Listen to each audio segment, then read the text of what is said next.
हिंदी और भारतीय भाषाओं को सम्मान दिलाने के प्रश्न पर युवा मुखर हो उठा है।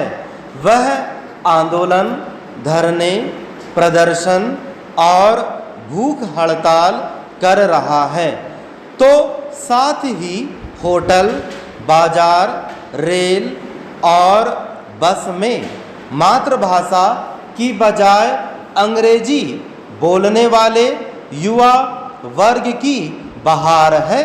युवा मन में यह दोहरापन क्यों है? क्या चाहता है युवा? हिंदी और अन्य भारतीय भाषाओं को सम्मान का दर्जा दिलाएगी यह चुकी हुई पीढ़ी या युवा वर्ग चेंज?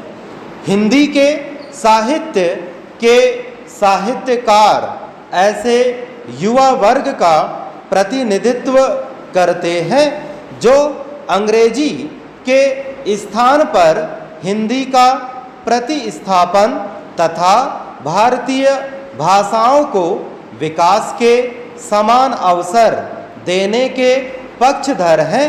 अपनी सोच को उन्होंने 1980 में आकार दिया, जब भारतीय प्रशासनिक सेवा परीक्षा हिंदी माध्यम में उत्तीर्ण करने वाले प्रथम अधिकारी धर्मवीर अधिकारी थे। वे कहते हैं कि मुझे इस बात का गर्व है कि भारतीय प्रशासनिक सेवा परीक्षा में हिंदी के माध्यम से प्रवेश करके अंग्रेजी की सहायता के भ्रमजाल को तोड़ा। उस समय तक प्रशासनिक सेवा परीक्षा देने वाले युवा के मन में हीन भावना रहती थी कि हिंदी के माध्यम से परीक्षा देने पर संभवतः चयन नहीं हो सकेगा। मेरे चयन से यह भ्रम टूट गया।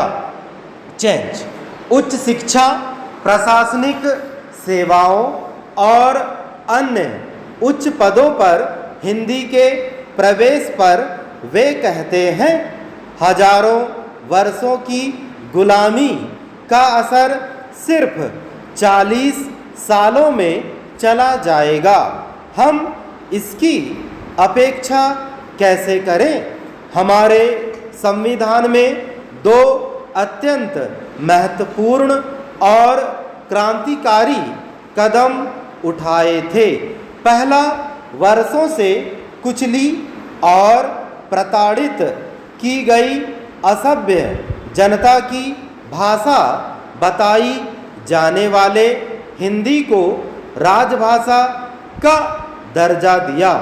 दूसरा यह कि हजारों वर्षों से अपमानित, शोषित, अछूत वर्ग को न केवल बराबरी का अधिकार दिया, बल्कि उनके विकास के लिए विशेष व्यवस्था भी की। चेंज संविधान में राजभाषा का दर्जा दिए जाने के बावजूद भी हिंदी को संवैधानिक अधिकार दिलाने के लिए आंदोलन की जरूरत क्यों पड़ रही है? आंदोलनरत युवा वर्ग सशक्त और निर्णायक स्थिति में क्यों नहीं है? चेंज इस प्रश्न पर वे बहुत सटीक बात कहते हैं। अंग्रेज चले गए, राजनीतिज्ञों को सत्ता मिल गई, पूंजीपतियों को सुविधाएं और विशाल बाजार मिल गया। जमींदारी प्रथा समाप्त होने का कारण यह था कि वे आज़ादी के शत्रु थे, यानी तंत्र में बुनियादी परिवर्तन नहीं आया। नौकरशाही पूर्ववत रही। एक ऐसे वर्ग के हाथ प्रशासन की बागडोर रही, जो अंग्रेजी भाषा के अलावा अन्य किसी भारतीय भाषा में निपुण नहीं था, मानसिक रूप से गुलाम था। सत्ता में एक बार आया व्यक्ति कभी नहीं चाहता कि सत्ता उसके हाथ से छिन जावे। प्रशासनिक अधिकारी अंग्रेजियत में रंगे थे। उन्हें पता था कि उनके बच्चे एक छोटे से अंग्रेजी जानने वाले समूह में से प्रशासनिक अधिकारी चुने जा सकते हैं। संपूर्ण भारतीय युवाओं के बीच हिंदी या अन्य भारतीय भाषाओं के माध्यम से वे पिछड़ जाएंगे।